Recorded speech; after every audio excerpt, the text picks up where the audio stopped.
بہت دفعہ مدد نہیں آتی کہ انسان مستقبل کے بارے میں تقوی کے لیے عزم مصمم نہیں کرتا. دراصل وقتی طور سے تقوی ہے لیکن آئندہ پھر بھیڑنے کا ارادہ ہے. ابھی بھی متقی ہے کہ ابھی تو 2 نمبر ہے, ابھی 1 نمبر ہوا کہاں ہے. اب عزم دل سے ارادہ کہ جان دے دوں گا, گناہ نہیں کروں گا, مستقبل میں چاہے کچھ بھی ہوگا میں شریعت پر چلوں گا. پھر کچھ وقت تک تھوڑا سی آزمائش رہتی ہے, پھر مدد آ جاتی ہے خدا کی. اب جو لوگ جناب آزمانے کے لیے تقوی اختیار کیا ہوا ہے, مستقبل کے بارے میں ان کا متقی رہنے کا ارادہ نہیں ہے, دکھانے کے لیے یا آزمانے کے لیے کہ چلو کچھ وقت چل کے دیکھتے ہیں, یہ تو خدا تو دل کے حال کو جانتا ہے, تو مدد آتی بھی نہیں, پھر محروم رہتے ہیں نصرت خدا بندی سے. خدا تو دل کے حال کو خوب جانتا ہے, یہ منافق ہے یا کیا ہے, ولی اللہ ہے, ہمیں دل سے چاہتا ہے یا صرف ایسے ہی ظاہراً چاہتا ہے. جو اللہ کے ساتھ اپنے معاملے کو درست کر لیتا ہے, ایک حدیث شریف میں مضمون ہے, جو اللہ کے ساتھ اپنے معاملے کو درست کر دیتا ہے, اللہ مخلوق کے ساتھ اس کے معاملے کو درست کر دیتا ہے. بہت سے لوگ چاہتے ہیں کہ میں مخلوق کے ساتھ میرے معاملات درست ہو جائیں, اللہ کے ساتھ معاملے کو درست کرتے نہیں.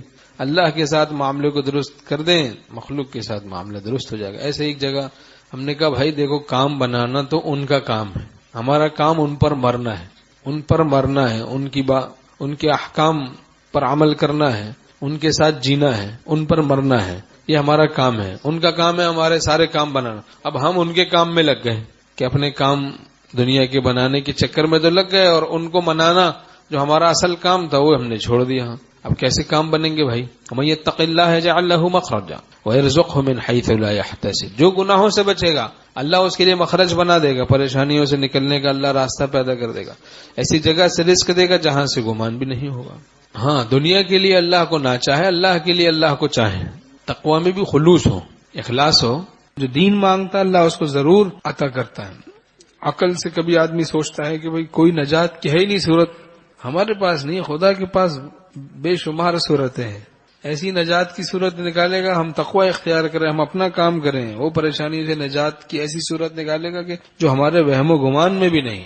بارہا اہل تقوی اس کا مشاہدہ کرتے ہیں. وَمَن يَتَّقِ اللَّهَ يَجْعَل لَّهُ مَخْرَجًا وَيَرْزُقْهُ مِنْ حَيْثُ لَا يَحْتَسِبُ. جو گناہوں سے بچے گا اللہ اس کے لیے مخرج بنا دے گا, ایسی جگہ سے رزق عطا کرے گا جہاں سے اس کو گمان بھی نہیں ہوگا.